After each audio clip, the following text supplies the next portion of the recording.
আমাকে তুমি নেককার বানাও, দিনদার বানাও, মুত্তাকি বানাও, পরহেজগার বানাও, আর আমার সন্তানকে নেক সন্তান বানাইয়া দাও। আগে ভাগে দোয়া শুরু করি। দোয়ার ফসল যদি সন্তান পাই, তাহলে এই সন্তানকে পাইয়া প্রথমে আল্লাহ শুকরিয়া আদায় করবো, আলহামদুলিল্লাহ আল্লাহ তুমি যা দান করেছো, ছেলে হোক মেয়ে হোক, আল্লাহ আমি ভীষণ খুশি, আল্লাহ তোমার শুকরিয়া আদায় করতেছি। মেয়েটাও তোমার, ছেলে হলেও তোমার, আল্লাহ তুমি দান করেছো, আমি অখুশি নয়, না খুশি নয়।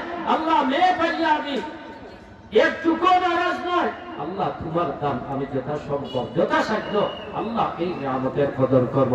সর্বপ্রথম এই সন্তানের কানে আপনি আযান দেন, ডান কানে আযান দিয়ে শয়তান দূর করেন, বাম কানে ইকামত দিয়ে শয়তানকে দূর করেন। প্রথমে এই শয়তান মুক্ত সন্তানকে আপনি বানাবার চেষ্টা করেন, এটা হলো প্রথম কাজ।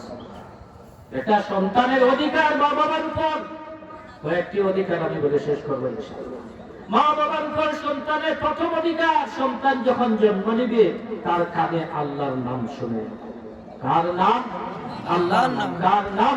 আল্লাহ। আল্লাহু আকবার, আল্লাহু আকবার। ডানের কানে প্রথমে আওয়াজটা শুনিয়ে দাও, আল্লাহু আকবার, আল্লাহু আকবার। আশহাদু আল্লা ইলাহা ইল্লাল্লাহ, আশহাদু আল্লা ইলাহা ইল্লাল্লাহ, আশহাদু আন্না মুহাম্মাদার রাসূলুল্লাহ, আশহাদু আন্না মুহাম্মাদার রাসূলুল্লাহ। হাইয়া আলাস সালাত, হাইয়া আলাস সালাত, হাইয়া আলাল ফালাহ, হাইয়া আলাল ফালাহ।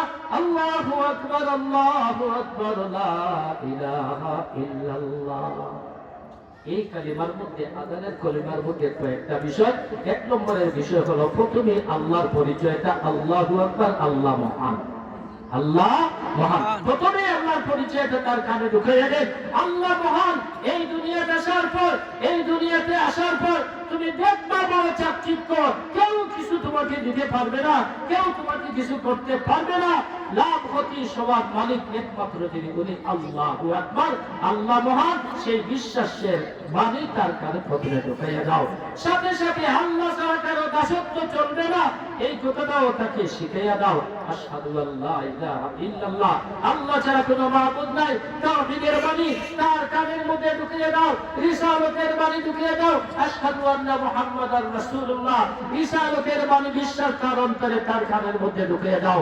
এক আল্লাহর ওয়াহদানিয়তের বিশ্বাস ঢুকিয়ে দাও, রিসালাতের বিশ্বাস তার কানের মধ্যে ঢুকিয়ে দাও। দুনিয়ার মধ্যে যদি তুমি শান্তি পাইতে চাও, কামিয়াবি পাইতে চাও, হাইয়া আলাস সালাহ, হাইয়া আলাল ফালাহ, নামাজের দিকে আসতে হবে, কামিয়াবির দিকে আসতে হবে। এই বাণীগুলো প্রথমে তার অন্তরের মধ্যে, কানের মধ্যে ঢুকিয়ে দাও, যাতে তার অন্তর পর্যন্ত স্পর্শ করে আর তার অন্তরে তাওহীদ ও রিসালাতের বিশ্বাসের চারাটা রোপণ হইয়া যায়। এটা হলো প্রথম দায়িত্ব মা বাবার। সন্তানের অন্তরে তাওহীদের বাণী ঢুকিয়ে দেওয়া, কালিমার বাণী ঢুকিয়ে দেওয়া, আল্লাহর পরিচয়, নবীর রিসালাতের বিষয়টা তার অন্তরে ঢুকিয়ে দেওয়া। বহুত লম্বা আলোচনার দরকার।